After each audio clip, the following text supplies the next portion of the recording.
Hello. Hello, everyone. Hello, my friends. Welcome to Friday, and welcome to my Friday Live for this last Friday of April.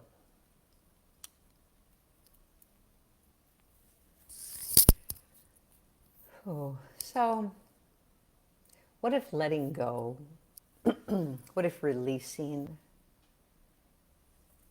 isn't really about the loss of something, although something does go away when we release it, but then it makes space for what's new and for what's next. You know, letting go often means letting go of old identities that we had, old structures that held us in place and helped our nervous system get through whatever we needed to get through. But maybe times have changed and we don't need that same structure anymore. That's something that we can look at with compassionate curiosity and loving awareness. Beliefs or habits that just no longer serve you, and we may not even notice them.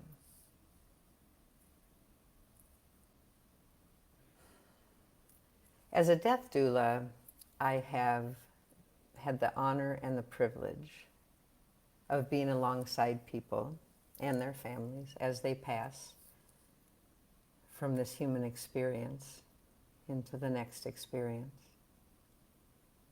And there's been some very beautiful transitions, and there's been some pretty hard transitions too, when family or the dying person were still holding on to things. That made it hard. When the transition was beautiful, it was such an honor to allow the dying person to move on to their next adventure. And then the people that were left behind could feel the peace of that and know that they have a whole new life ahead of them because of that experience. Letting go of the old, whether we want to or not, always opens up space for the new.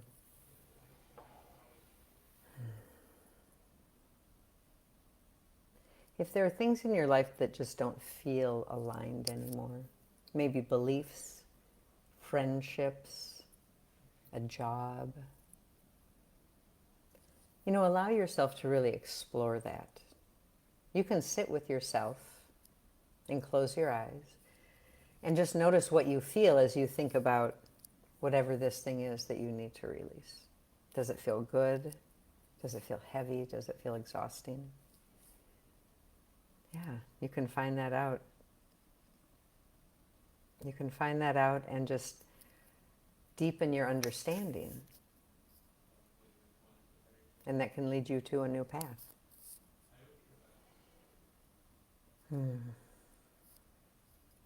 For me, the things that I've had to release have been many in the past 8 years of my life, as I chose to end a 22-year marriage and embark on a reunion tour of myself. I let go of the idea of a forever after family that I thought would have being a whole unit. It's no longer that way, though we are still a family. I had to let go of the ideal of who I thought I was supposed to be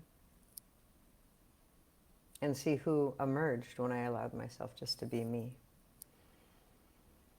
And what allowed me to do that is that I trusted myself. When it came down to it, I had to decide that nobody else really knew what was best for me. And that if I spent time with myself, could feel what felt good, what felt totally misaligned or just didn't fit, spend the time to think about where those ideas came from. And there might be some wisdom in it, and we can take that, and we can leave the rest. But trusting yourself that you know what you need, you know what you want, you know what you don't want, trust yourself, you know. You are trustworthy.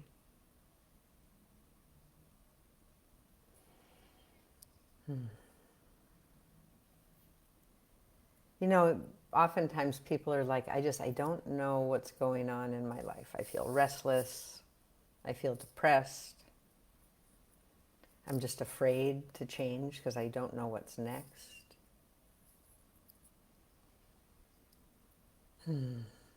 Those are your signs from your highest being letting you know that it's time to release something. And so you can listen to yourself, knowing that it's coming from love.